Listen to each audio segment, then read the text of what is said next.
As Amigas de Eleanor, um podcast da FLAD sobre histórias de mulheres extraordinárias. Ao vivo com Raquel Vaz Pinto e Pedro Vieira. Bom, entramos na hora certa. Quem nos está a ouvir no Spotify e quejando-nos não sabe, mas tivemos quase que galgar o palco, porque o gongo da FLAD chamou-nos, mas até calha bem, com os Jogos Sem Fronteiras, que é o título do episódio de hoje.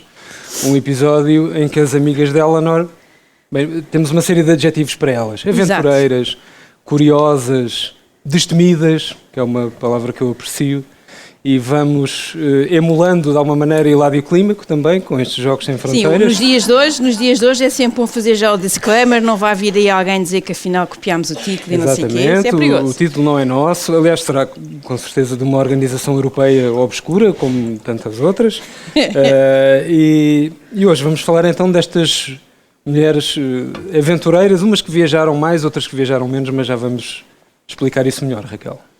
Muito bem, boa tarde a todos. Começamos este nosso episódio de facto na onda do jogo, porque quase que íamos, enfim, tendo acidentes vários a chegar aqui, mas a nossa boss adjunta desta equipa não perde pela demora, porque no fim do episódio temos aqui uma pequena surpresa.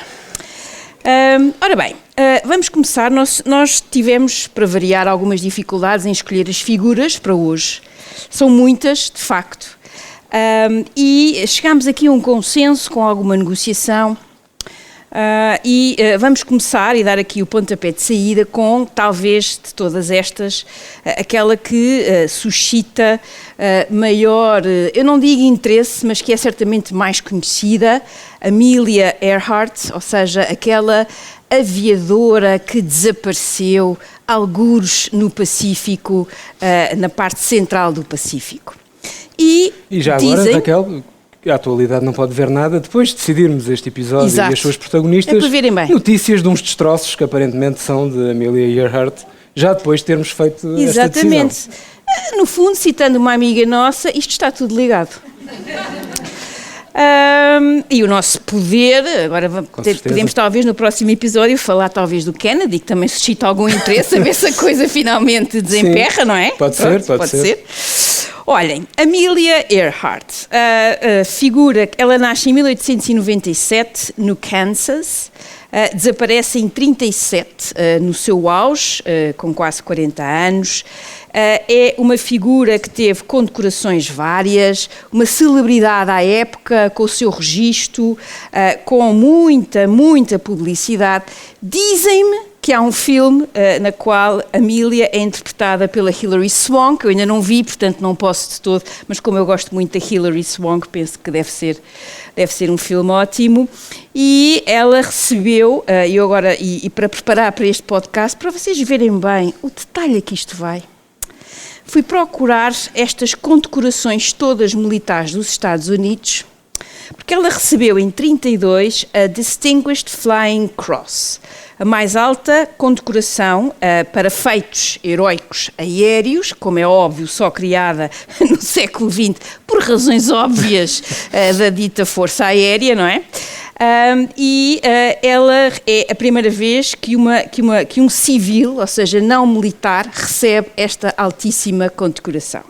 Portanto, estamos a falar de alguém que ao longo da sua vida foi recebendo esses testemunhos, foi sendo capaz de interagir com a própria sociedade e ela, aos 10 anos, diz, ao chegar, na primeira vez que fez ali uma primeira experiência com os aviões, não estava lá muito convencida, mas lá foi ela, ao chegar à altitude de 200, 300 pés, eu não faço ideia quanto é que isto é, para mim parece-me logo imenso. Um pé são 30 centímetros, como diriam um engenheiro a fazer as contas. Pronto, mas tu não vais passar essa vergonha, não, tu sabes isso. 6 vezes 3...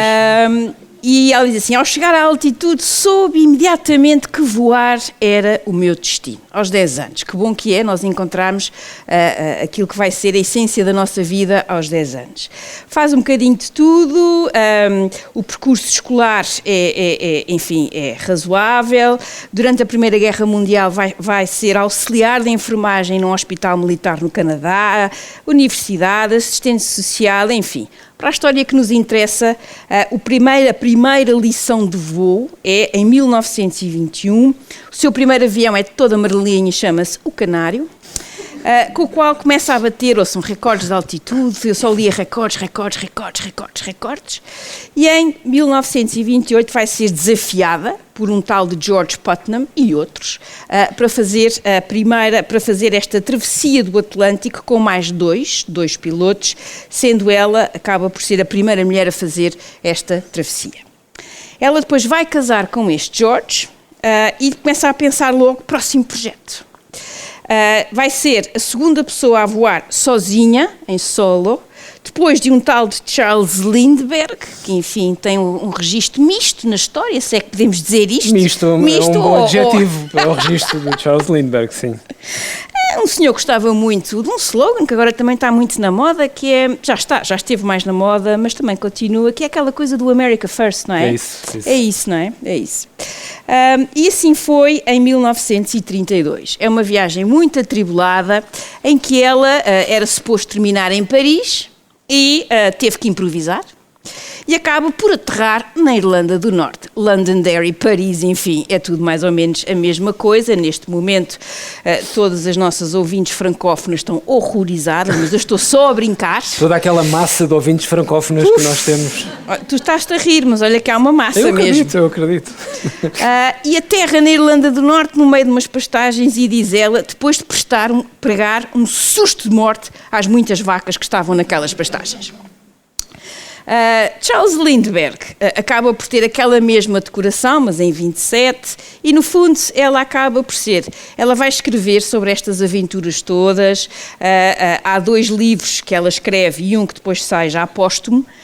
Ela é palestrante, ela é defensora dos direitos das mulheres, ela cria uma associação de mulheres piloto, é empresária, é alguém que vai ser reconhecida com imenso mérito nesta nova dimensão das nossas vidas, que é os transportes aéreos, ou seja, nesta altura a aviação comercial começa assim a aparecer.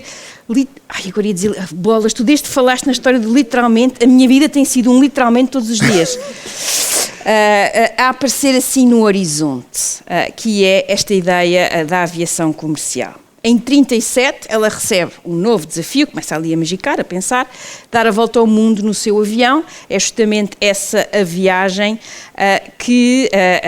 na qual ela depois vai desaparecer ali no meio do Pacífico. E para mim o que me entusiasmou mais nesta figura, para além dela ser pioneira, para além de ser uma mulher de imensa aventura, é sobretudo o imenso prazer que ela retira da sua vida e da sua carreira.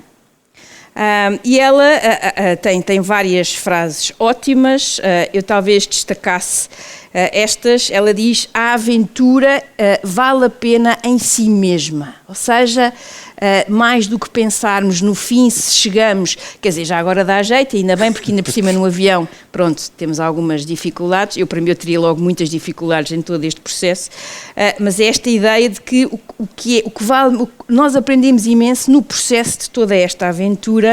E ela diz: a minha ambição em criar este presente, ou esta ideia nova da tal aviação comercial e a empresa de mulheres piloto, é para poder produzir resultados práticos para o futuro da aviação comercial e para as mulheres que possam querer voar nos aviões de amanhã.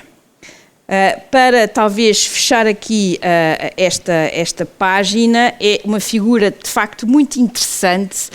Acho que a palavra dinâmica é talvez a palavra que eu mais lhe colasse. E ela, numa carta, as chamadas cartas JIC, que é Just in Case, aquelas cartas que se escrevem aos maridos e às mulheres em tempos de guerra, ou no caso daqueles espiões, enfim, em casos de extremos, a pessoa, só para o caso das dúvidas, escreve aquilo que um dia gostaria de ter dito e acabou por não dizer. E ela diz-lhe nessa carta: Please know I am quite aware of the hazards. I want to do it because I want to do it. Women must try to do things as men have tried. When they fail, their failure must be but a challenge to others. E esta é, de facto, a essência de uma figura mais mediática, mais conhecida e, sobretudo, se pudéssemos passar aqui as figuras, era ótimo.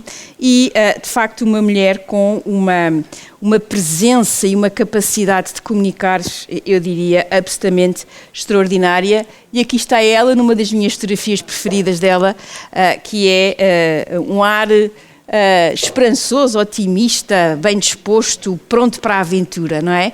É um bocadinho assim que ela aparece. Para quem só nos ouve e não tem o bom gosto de estar aqui presente, façam pesquisa no Google e vejam Amelia Earhart. És tão mau, és tão mau. É só um incentivo a virem cá no episódio 7. Mas olhem, começamos com uma aventureira, mas vamos agora passar para alguém que o meu camarada de podcast classificou como intrépida. Uma tal de Anne-Marie Schwarzenbach. Anne-Marie Schwarzenbach. Nascida em 1908 e morre em 1942. Olhem, Sorbonne, Berlim, antinazi, aventureira, fotógrafa, em especial de viagens, escritora e eu sei lá. Tudo em 34 anos, Pedro. É pois, assim? Sim. É curioso porque estava a ouvir tanto positivismo sobre a Amelia Earhart que agora vou ler aqui umas meia dúzia de linhas de negrume da Anne-Marie Schwarzenbach, porque de facto é interessante. E... Geralmente é a esquerda que é mais otimista do que a direita. Mas nós estamos aqui a inverter as polaridades, não é? Eu venho com o pessimismo antropológico, tu vens com o positivismo marxista. Calma. É preciso ter calma. E então é muito curioso porque toda esta dimensão da Amelia Earhart de solar, acho que se pode dizer solar, deste otimismo, desta vontade de traçar fronteiras, de fazer porque quer e porque tem que ser feito. A sensação que me dá da Anne-Marie Schwarzenbach é que lutava muito contra os seus próprios demónios e estas viagens eram uma espécie de um misto de fuga e de procurar encontrar-se. E ela diz, nesta nota prévia da morte na Pérsia, creio que foi a primeira vez que foi publicada em português, na altura pela Tinta da China, em 2008, e esta nota prévia da sua viagem, no caso a segunda viagem à Pérsia, ao Irão, ela diz o seguinte: este livro trará pouca alegria ao leitor, não o poderá consolar, nem reconfortar, como muitas vezes os livros tristes sabem fazer, pois é a opinião corrente que o sofrimento se reveste de força moral, na condição de ser condignamente suportado. Tenho ouvido dizer que mesmo a morte pode ser edificante, mas confesso que não acredito, pois como seria possível ignorar a sua força implacável? A morte é demasiado incompreensível, excessivamente desumana e só perde a sua violência quando nela reconhecemos o único caminho sem retorno que nos é concedido para escapar aos nossos falsos caminhos. Isto parece uma premonição vagamente irónica, uma pessoa que então morreu aos 34 anos, já vou dizer como, ainda é mais do âmbito da tragicomédia. Foi só um ano depois de Jesus Cristo, repara bem nesse pormenor. Podemos encontrar esse paralelo. Chamaste marxista, portanto agora vais ouvir ao longo Jesus terá viajado menos, viajou mais, se calhar interiormente, viajou menos fisicamente, mas esta intrépida Anne-Marie nasceu então numa família, vamos dizer, endinheirada da Suíça, o que deve ser mais ou menos comum, até, portanto, uma família normal suíça. Uma família aristocrática, estudou na Sorbonne, como a Raquel disse, mudou-se para Berlim da época de Weimar, onde assumiu a sua identidade homossexual, portanto, nos anos 20. Vivia nesta luta de identidades que tinha uma carga que ainda hoje tem, mas que com certeza há 100 anos teria um perfil mais carregado, mas numa cidade então livre ou onde poderia exprimir-se de outra maneira. Aconteceu-lhe o Partido Nacional Socialista, que começou a crescer muito nesta altura, ela abertamente anti-nazi, amiga íntima dos filhos de Thomas Mann, que se exilou, como muitos saberão, e então, na sua agitação, no seu agitprop da altura, como autora e como promotora da criação, fundou uma revista chamada Die Sammlung, acho que estou a pronunciar isto bem, que quer dizer a coleção, uma revista dirigida pelo Klaus Mann, filho do Thomas Mann, e feita em Amsterdão em 1933, ano em que o partido de Adolf Hitler assume as rédeas do poder na Alemanha.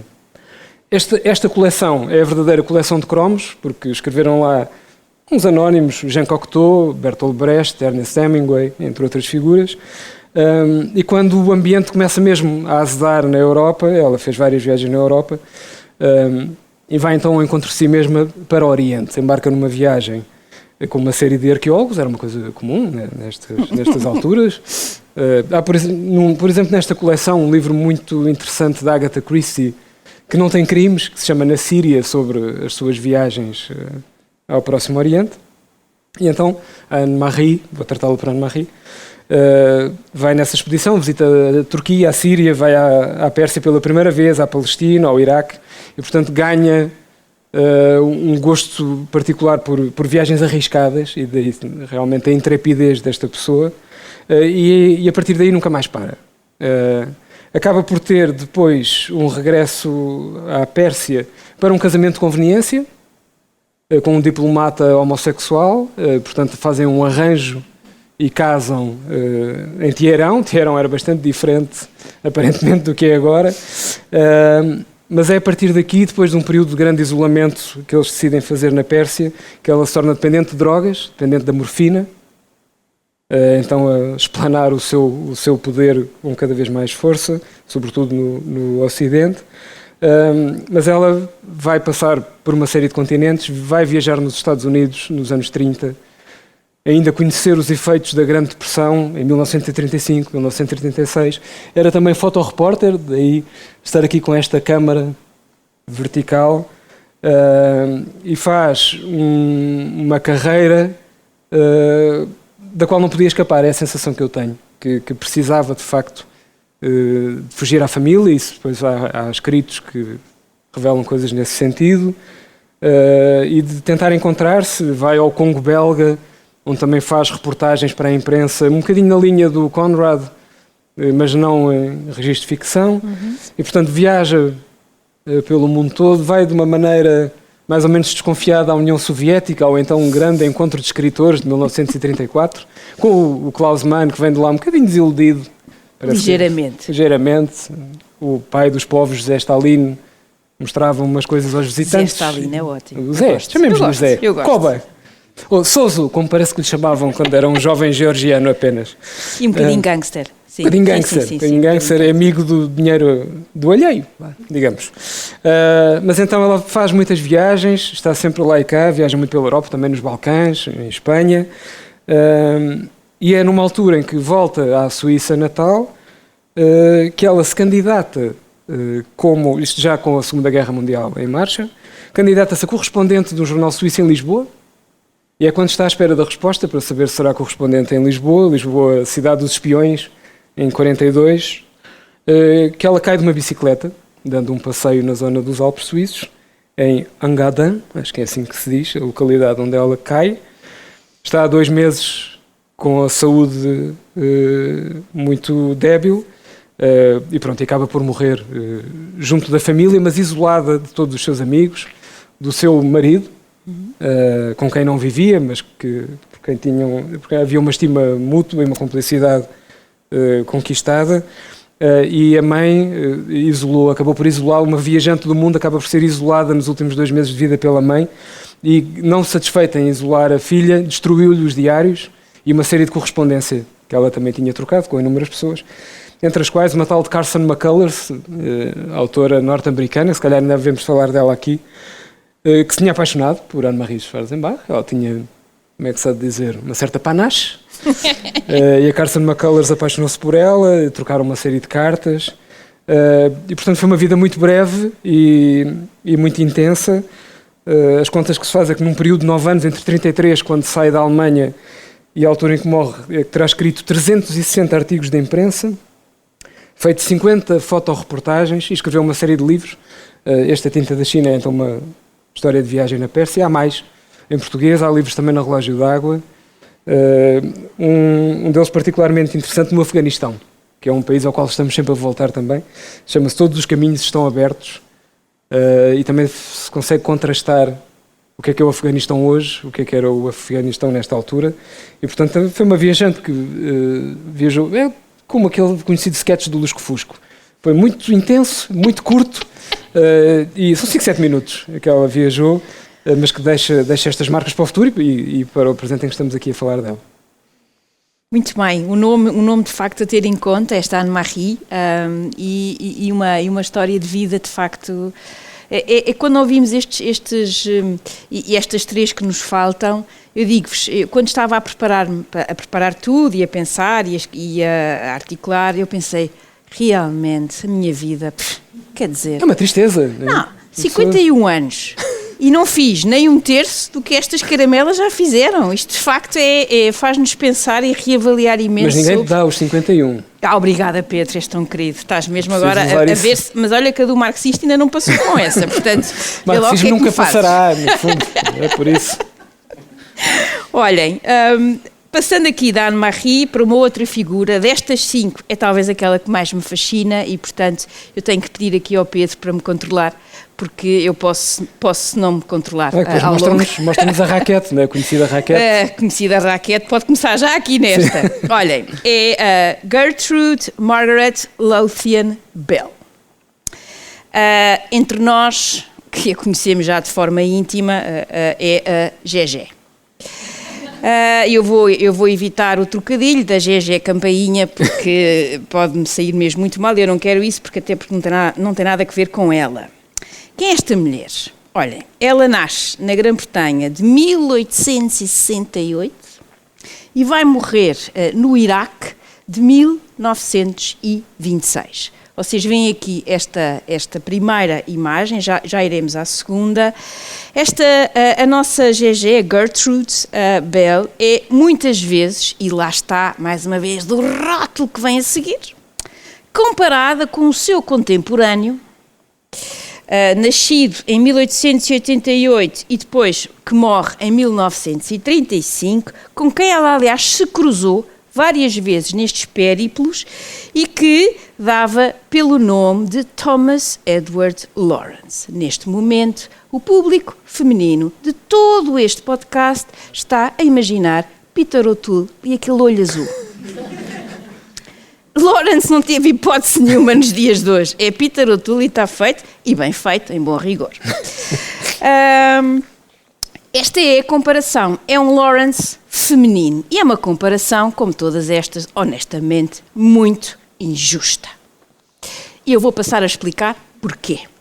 Olhem, ela escreveu, já perdi a conta ao número de livros, historiadora, arqueóloga, viajante dos desertos, exploradora, alpinista de renome, espiã, recolha de intelligence ao serviço de Sua Majestade, inicialmente e durante a Primeira Guerra Mundial, integrada na chamada Força Expedicionária Indiana, claro, eufemismo, porque na altura a Índia, toda a Índia era controlada pelos britânicos e incluía o Paquistão e mais uns territórios no arredor. Figura crucial no pós-Império Otomano, um império que é desmantelado no final da Primeira Guerra Mundial e, em particular, uma figura crucial para percebermos a invenção de um Estado que dá pelo nome de Iraque. Os britânicos pegaram em 3 províncias do Império Otomano, colaram-nas e deram-lhe o nome e passou a chamar-se Iraque. Diretora, por fim, a parte final da sua vida, que é para mim talvez a mais interessante, diretora do museu em Bagdade. É ela que põe aquele museu a andar. A sua casa em Bagdade torna-se um ponto de paragem obrigatório. Há várias pessoas que falam sobre isso, talvez a mais conhecida, uma tal de Vita Sackville-West Nicholson, uma mulher com uma pinta muito especial e que adorou ter passado em Bagdade. É uma vida muito repleta, é uma vida muito própria e o que me fascina nela é que ela não é uma personalidade de leitura fácil. Eu quando penso que já a consegui ler, ela troca-me as voltas a seguir e faz uma coisa que eu fico, eu achava que era agora, mas não. Ela de vez em quando tem assim uns do século XIX que entram neste século XX, que é ela. Tem elementos deste século XIX, aquele entusiasmo com o Império, não há nada a fazer, mas também, olha, em bom rigor, boas figuras do século XX, como um tal Winston Churchill e o Império também tinham assim uma relação muito própria, pelo menos até certo ponto da sua vida, ou de ter pertencido a uma associação contra o voto das mulheres, ou as descrições das festas e dos jantares da sua alta sociedade. É impressionante como ela descreve estas coisas. Num desses jantares, aliás, fica ao lado de um tal de Aga Khan, com quem ela tem uma conversa absolutamente maravilhosa.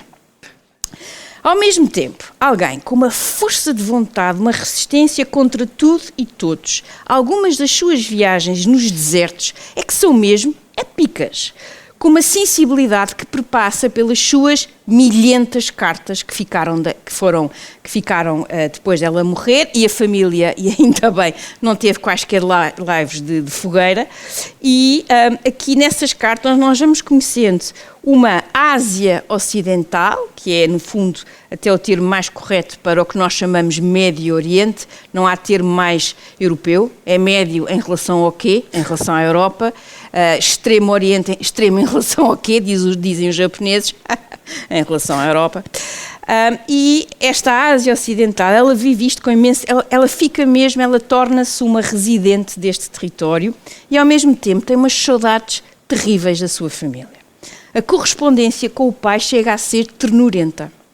E o modo como ela tenta sempre justificar ao pai o não querer regressar à Grã-Bretanha, porque o trabalho que ela está a fazer no Iraque é um trabalho extraordinário, primeiro com esse mundo pós-otomano e depois com a preocupação que ela tem na fase final da sua vida de construir um museu de raiz e de deixar aquela história rica, antiga daquele território para os próprios iraquianos. É absolutamente extraordinário.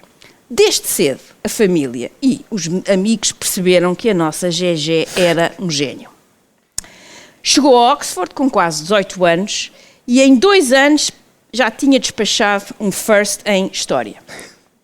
Isto é importante porque, aliás, um dos seus examinadores, um professor distinto de História, ficou um bocado perturbado, porque lá no exame, ela às tantas começa a arguição, isto é tudo contado nas suas cartas, portanto eu estou aqui a ler das cartas, o examinador, e ele começa-lhe a fazer o exame e ela diz: eu não concordo muito com a sua análise histórica tal. Ele fica de tal maneira perturbado, tem que se sentar. Mas ele é tão brilhante que isto avança sem qualquer... Tem uma curiosidade científica que eu digo-vos, à medida que se vai lendo as cartas, elas são às vezes muito densas. Olha, eu vou já poupar as línguas europeias que ela sabe falar, porque isso é peanuts para ela. Grego, latim, enfim, olhem, já nem registra. Farsi, árabe, ela é uma das grandes qualidades dela, ela quando chega a um sítio, quando vai viajar para um sítio, tentar saber sobre a história, mas sobretudo a língua. E é isso que depois a vai tornar como se diz em inglês, um asset muito valioso para a intelligence britânica. Ela é uma espécie de tutora para os irmãos ainda em casa e ela às vezes às tantas comenta: eu hoje tenho estado aqui a ler umas coisas em História, juntamente com as lições que dou aos miúdos, só mesmo assim para exercício, depois para me divertir leio Balzac e depois para edificar o caráter leio Dante. Pronto, assim, com quem diz: olha, eu leio o Asterix e está tudo bem. Ou qual é a série que estás a ver agora? Isso, a série do Netflix que eu agora estou a ver, pronto. Viagens pela Europa fora, ela descreve os bailes, as festas, os jantares, as excursões de alpinismo, algumas que ficaram famosíssimas na história do próprio alpinismo, portanto não era uma coisa levezinha. 2 voltas ao mundo, com destaque pela Índia Britânica, que na altura incluía a Birmânia, a China, o Japão, ao mesmo tempo que descreve as viagens pelas várias partes do Império Otomano, o Líbano, Baalbek, a Palestina, a Síria. Palmira fica-lhe absolutamente no coração e a nós dói-nos ler isto porque hoje em dia, depois do Algarve Estado alegadamente islâmico, Palmira já não é a mesma. Alepo, que depois de toda a destruição feita por Bashar al-Assad e os bombardeamentos, com uma certa ajuda de Moscou, hoje em dia também já não existe a Alepo que ela certamente viu. Damasco, Jordânia, Petra, a descrição dela sobre Petra, sobre tudo aquilo que ela vê, a Turquia de hoje. visita os santuários xiitas de Najaf e Karbala, os lugares sagrados para os xiitas, e, claro, vai à Pérsia. Em tudo isto, muitas vezes acampada, no meio do nada, sem quaisquer luz, muitas vezes sem mesmo água. Ali, às vezes, numas das viagens, uma aflição para conseguir chegar ao próprio, porque se calhar não beber água era um bocado complicado. E num dos seus muitos desabafos, ela às tantas diz: bem, hoje, das 6 da matina às 9 da noite, não parei de desenhar, medir e fotografar. A única exceção é quando lhe vão levar o almoço e o tea. Desejei várias vezes ao longo do dia que os sassânidas não tivessem nascido. A sua capacidade de observação extraordinária sobre os vestígios dos hititas, as igrejas coptas no Egito, a humildade na aprendizagem do outro, fosse ele um druso, um cristão maronita, os beduínos. Como ela diz, os mapas são a minha paixão. E uma empatia profunda, sobretudo num mundo que era extraordinariamente de homens, um mundo completamente patriarcal. Portanto, a figura dela ainda se destaca mais. Há pequenos apontamentos, ela tem imenso sentido de humor. Em Bagdade, na sua casa, ela faz esta descrição de um combate diário que ela tinha, com o qual todos nós nos conseguimos identificar, mais ainda agora com as alterações climáticas e o aquecimento, que é o combate com certas coisas voadoras à noite. E ela diz assim: "The sandflies are outrageous tonight. I stop in every sentence", está sempre a escrever as cartas, "to engage them in mortal combat. But they carry out a strategic retirement after inflicting some casualties." Isto é a nossa descrição do dia-a-dia do combate às melgas, no nosso caso. Não é? Melgas guerrilheiras, não é? No caso, Não, há melgas que nos tiram de sério. Do ponto de vista mais sério, ela tem aqui um dilema grande interno enorme, porque ela às tantas diz-nos, quando já estamos na fase do pós-Primeira Guerra Mundial, pós-Império Otomano, pós aquela coisa que os britânicos prometeram aos árabes de autonomia, independência, aquelas promessas imperiais, na qual os impérios são muito... faz parte, mas ao mesmo tempo, no caso do Império Britânico, quanto mais se sabe, menos se quer saber. E ela às tantas diz, tem estas duas frases que eu acho que captam muito bem a essência da Gertrude. Ela diz: "Nós na Europa estamos acostumados a pensar que a civilização é uma enchente, uma cheia contínua, sempre para a frente, desde o início dos tempos." Há quem lhe chame progresso, não é? Pronto. E ela diz assim: "Mas estamos errados. É uma maré sempre em mudança que atinge o pico da maré cheia e depois vaza repetidamente." Ao mesmo tempo, ela diz-nos como, do ponto de vista prático, e nessa parte mais da intelligence, o apoio administrativo e tudo aquilo, ela, às tantas, perante tudo aquilo, tem que se organizar. E começa a pensar: mas como é que vamos fazer isto? Que ela diz: "As tribos não querem fazer parte de um Estado unificado. As cidades não podem viver sem isso." E depois ela diz assim: o crédito, no final da Primeira Guerra Mundial, o crédito da civilização europeia já não existe. Várias pessoas, mais do que uma vez, ou até mesmo de forma repetida, me disseram que foi um grande choque e surpresa ver a Europa entrar na barbárie. E estamos a falar da Guerra das Trincheiras, não é? Imaginem o que é que eles dirão em 1945, não é? Portanto, ela dizia: eu para isto não tenho resposta. Porque como é que nós podemos chamar esta guerra? O que é que nós podemos dizer? Como é que nós, que gerimos tão mal os nossos assuntos, as nossas prioridades, podemos reivindicar que ensinamos aos outros como é que eles se devem organizar? Portanto, ela anda sempre aqui nesta enorme dificuldade, entre depois coisas que são muito interessantes, porque é de facto um país de raiz, vai-se buscar um hashemita, portanto sunita, num país de maioria xiita e com uma parte do norte que não é árabe, que são os curdos. Portanto, estava aqui a receita espetacular para uma coisa que infelizmente não tem corrido muito bem. E tem que se escolher uma bandeira, tem que se pensar num hino, há um conjunto de coisas mais práticas aos quais ela ajuda e participa, mas sobretudo para mim, ela tem este lado de, e sobretudo esta fase final da sua vida, em que ela diz, em 1922 é criada a Lei das Escavações e a criação de uma Diretoria-Geral de Arqueologia. O que é que isto quer dizer? Ou seja, este novo Iraque passou a olhar os vestígios, as ruínas, a sua história, como algo de nacional, como algo seu. E, portanto, a necessidade de criar um museu e de registar, e sobretudo nestas escavações, que eram na sua maioria feitas em parceria ou com equipas estrangeiras, que no final, aquilo que era encontrado, uma parte ficava no museu no Iraque e a outra como forma de compensar, e é ela que faz esta escolha. E a sua categoria, o seu mérito enorme, aquilo que ela escreveu, aquilo que ela sabe, que ela vai sempre escrevendo, é impressionante, dá-lhe uma credibilidade muito grande. E ela, se eu tivesse que escolher uma frase que eu acho que a sintetiza, ela começa as escavações em Ur, uma das grandes cidades mais antigas. Nas palavras cruzadas, sempre a terra de Abraão. Para quem, como eu, se habitua às palavras cruzadas. Sim. Não, tiveste bem agora, tiveste bem. Tu não tarda nada, estás a caminho da catequese.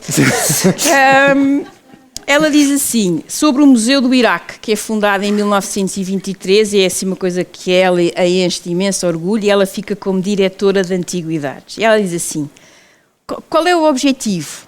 Um museu à séria, tal como o Museu Britânico, apenas um pouco mais pequeno. E é esta figura, esta Gertrude Bell, e é esta sua faceta cultural, histórica, de conhecimento, com todos os dilemas que uma mulher meia século XIX, meia século XX tem, até porque ela própria também sofre na pele o facto de por ser mulher, e pedia só que passassem para a segunda imagem. Esta é uma fotografia muito conhecida da Conferência do Cairo, onde isto foi tudo decidido, e já vou encurtar a observação, é tudo homens menos ela. E ela escreve alguns relatórios que vão saindo, ali está o Churchill, e nós podemos ver, ali está ela, ali em cima, sempre impecável, sempre com chapéus Ascot style, maravilhosos, no deserto. Ela é absolutamente extraordinária. E ela às tantas diz que em 1921, ela diz assim, acabei de receber uma carta da mãe a dizer que há pai um fandango com o meu relatório, que tinha sido publicado. Talvez ela não tenha dito fandango. Fandango em inglês. Sério? É. Olha, extraordinário. Está aqui, eu tirei das cartas. Muito deste podcast. Fandango? Fandango. Nós pensávamos que era uma coisa fandango. de escalabitanos, né? Afinal... Não há uma música qualquer do Zaba que mete para aí um fandango também? É possível, temos que ir investigar. É um assunto premente que fica prometido para o próximo episódio. Vamos investigar o fandango. E às tantas ela diz assim, bom, a linha geral é que a imprensa parece considerar absolutamente notável e ela até usa esta comparação, que um cão consiga andar nas patas de trás. Ou seja, que uma mulher consiga escrever um paper. Um white paper. E eu só espero é que eles deixem-se dessas tretas e prestem atenção ao relatório se alguma vez quiserem compreender a Mesopotâmia, que é como ela muitas vezes se refere a este território. E, portanto, aqui fica um testemunho, o mais curto que eu consegui, e mesmo assim gostei muita coisa, devo já dizer. Olha, a raquete já no ar. Raquete amarela, e vamos passar então à Harriet Tubman, ou seja, uma grande ativista do século XIX. Pedro. Esta Harriet Tubman é uma espécie de antítese da Anne-Marie Schwarzenbach, porque é negra, nunca saiu dos seus Estados Unidos, portanto não andou pelo mundo fora a viajar, vem das franjas da sociedade, nasceu escrava, não era propriamente uma aristocrata suíça com vontade de dançar em Berlim, mas tem uma vida absolutamente extraordinária, uma pessoa de um só país, mas uma aventureira, de qualquer forma, com várias causas, e que acabará por fugir à escravatura, não apenas em seu próprio benefício, lógico, um benefício evidente, mas para ser uma abolicionista, e não uma qualquer, uma abolicionista de relevo que, em 3 fontes diferentes, aponta-se que terá ajudado a fugir 70 pessoas, o que não é coisa pouca. arrancar 70 pessoas da escravatura em várias viagens que fez. Era uma pessoa, como é que eu ia dizer, de uma forma que a psicologia tem isto documentado, uma pessoa com pelo na venta. Aliás, o seu ar austero na fotografia que estamos a ver deriva com certeza disso mesmo. Aos 12 anos, na plantação onde estava escravizada, um capataz quis castigar uma pessoa por alguma razão arbitrária que ele encontrou. E ela recusou-se a ajudar a bater noutra pessoa. E então ele atirou-lhe, pela descrição, com um peso de balança, portanto, talvez com uma libra de ferro ou qualquer coisa, e provocou-lhe uma lesão na cabeça com enxaquecas permanentes, que lhe dariam enxaquecas permanentes. Ela que nasceu, em princípio, em 1820 e viveu até aos 93 anos, em 1913, e foi acompanhada por esta maleita o tempo todo, por ter feito um fincapé na sua plantação onde estava escravizada. Acaba por casar com um negro liberto, curiosamente, mas ela continua a ser escrava, tal como muitos membros da sua família, e a determinada altura, em 1849, ela diz: meus amigos, isto agora acabou-se, o marido queres fugir? Não quis. Ela então avança para a fuga e junta-se a uma rede clandestina de uma organização que ficou conhecida para a posteridade como The Underground Railroad, o que é um nome muito curioso, porque não era nem underground, nem railroad. Portanto, fez-me lembrar, há um livro do Boris Vian, não tem nada a ver com este episódio, mas do escritor francês Boris Vian, que se chama O Outono em Pequim, que não se passa nem no outono nem em Pequim. E então esta Underground Railroad enferma mais ou menos a mesma coisa. Mas usavam a terminologia dos comboios, e daí esta pescadela de olho, a rede ferroviária, porque falavam nas linhas. As linhas eram as linhas de fuga, havia várias do país, nos Estados Unidos.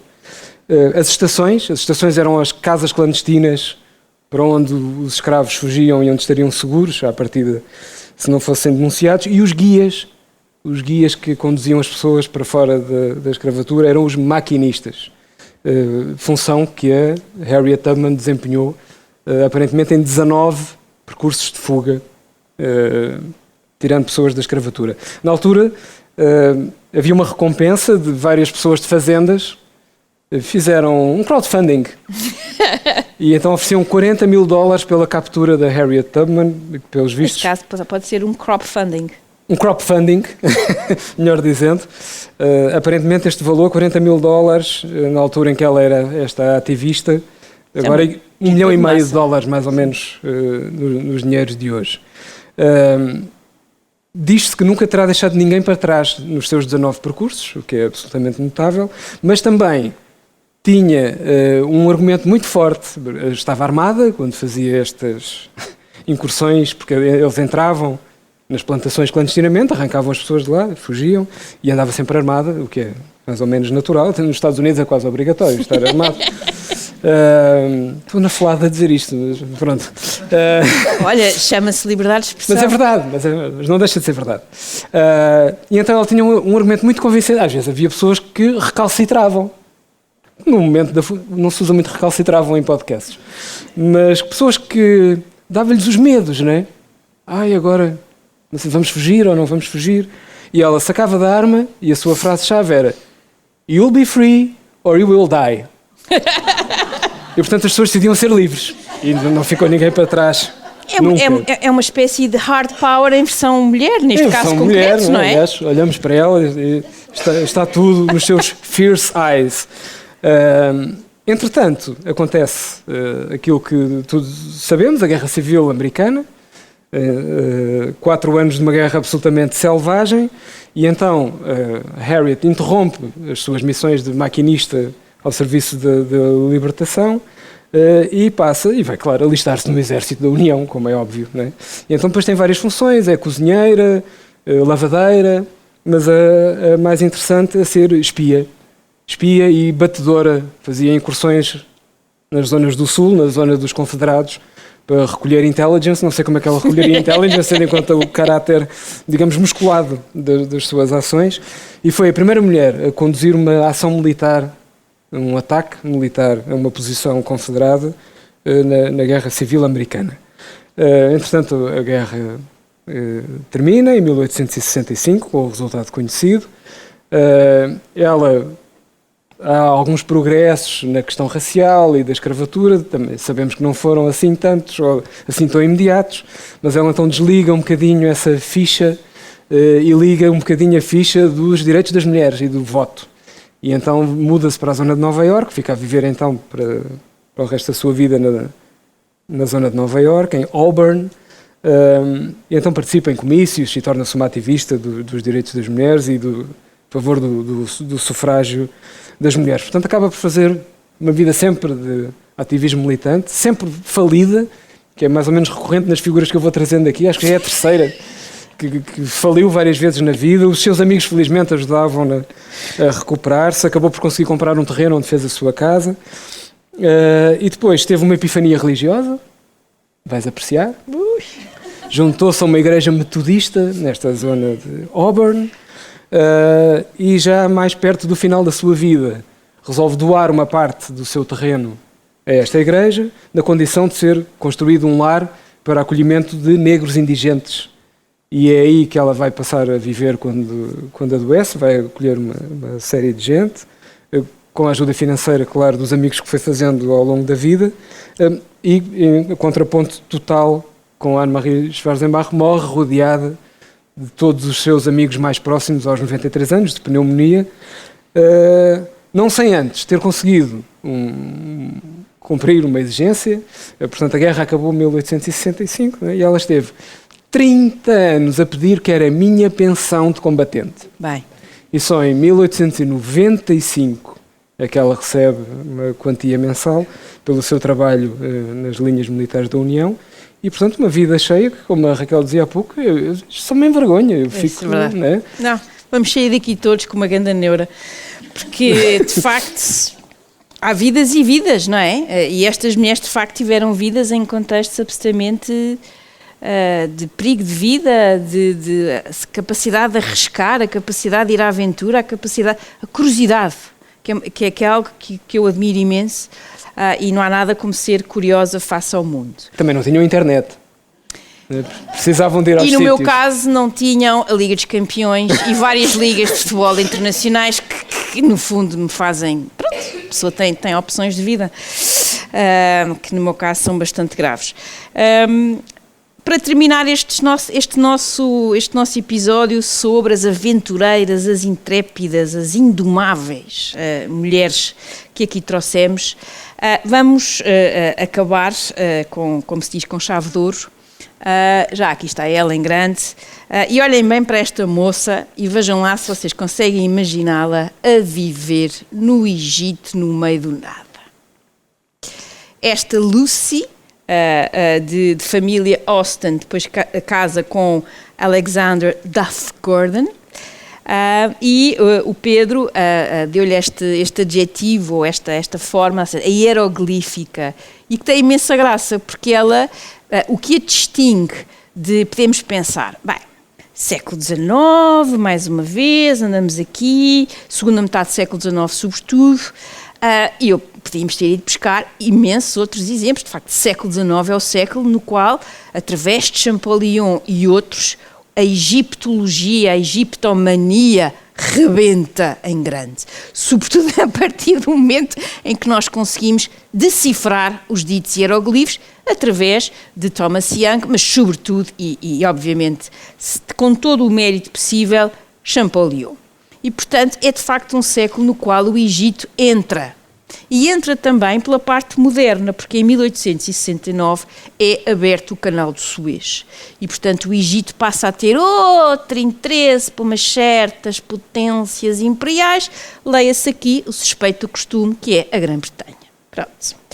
Ainda hoje tem o seu interesse. O Suez ainda mantém... Tem imenso interesse. Ultimamente até tentado... Tem imenso interesse e não é só o canal de Suez. É outros também. Por toda aquela região, como vamos ver, continua, para usar um eufemismo, muito dinâmica, infelizmente.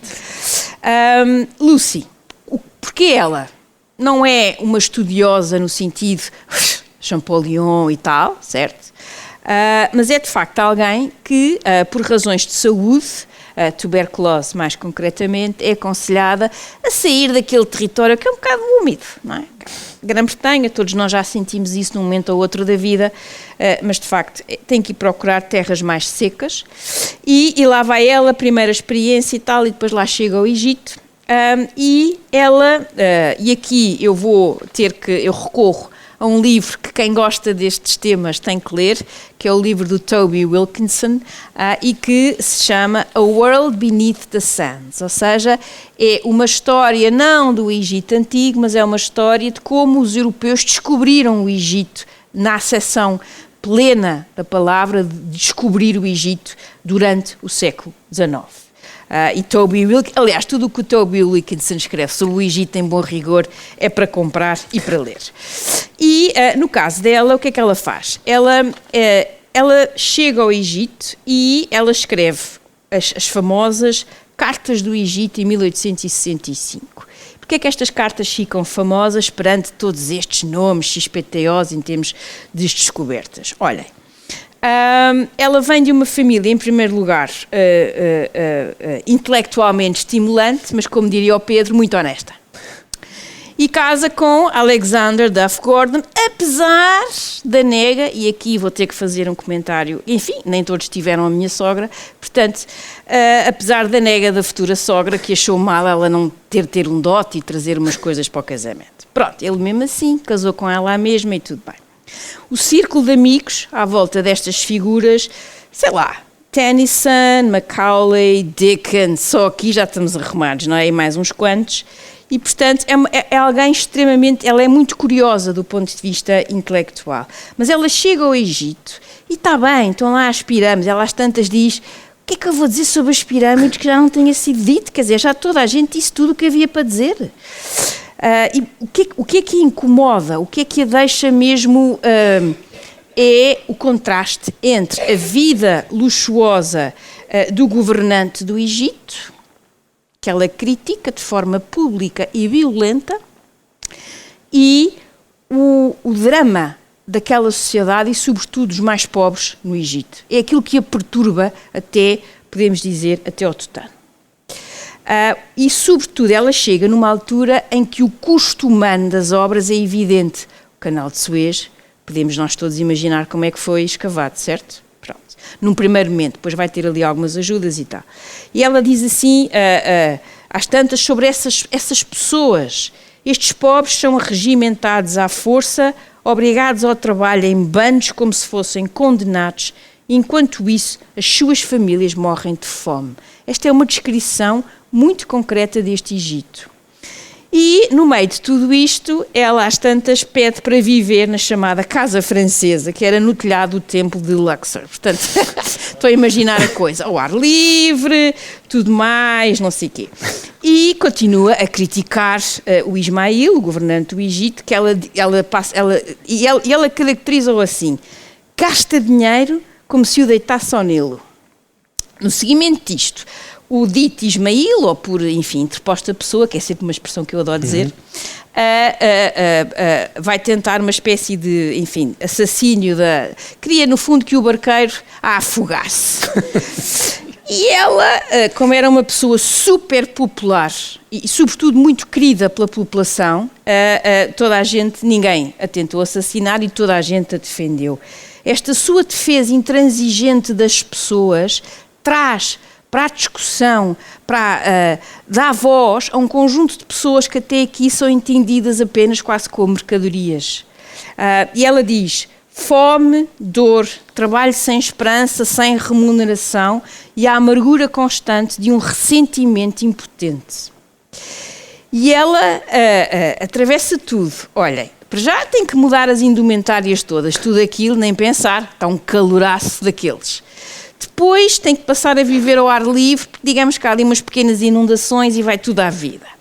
E ela às tantas, lá está, depois de um surto de peste, e ela às tantas, mais uma vez, combate à natureza, diz ela assim uma cartinha para a família, como quem diz, olhem, troquei o vestido, vivo agora e durmo ao ar livre. Os morcegos E as andorinhas até são bastante sociáveis. Eu só espero é que as serpentes e os escorpiões sejam mais tímidos. É esta mulher que traz uma dimensão do Egito diferente e que deu essa voz às pessoas que ela via no seu dia-a-dia e que a deixava muito perplexa, sobretudo pela sua generosidade, pelo não ter nada e mesmo assim ajudar e emprestar. Portanto, é de facto uma mulher diferente. E o Toby Wilkinson, tudo isto que eu estou a dizer, é ele que traz, e ele fez-lhe de facto este reconhecimento de uma voz diferente num século que anda completamente fascinado com o Egito. Em janeiro de 69, ela percebe que está a chegar ao fim e ela quer morrer no Egito.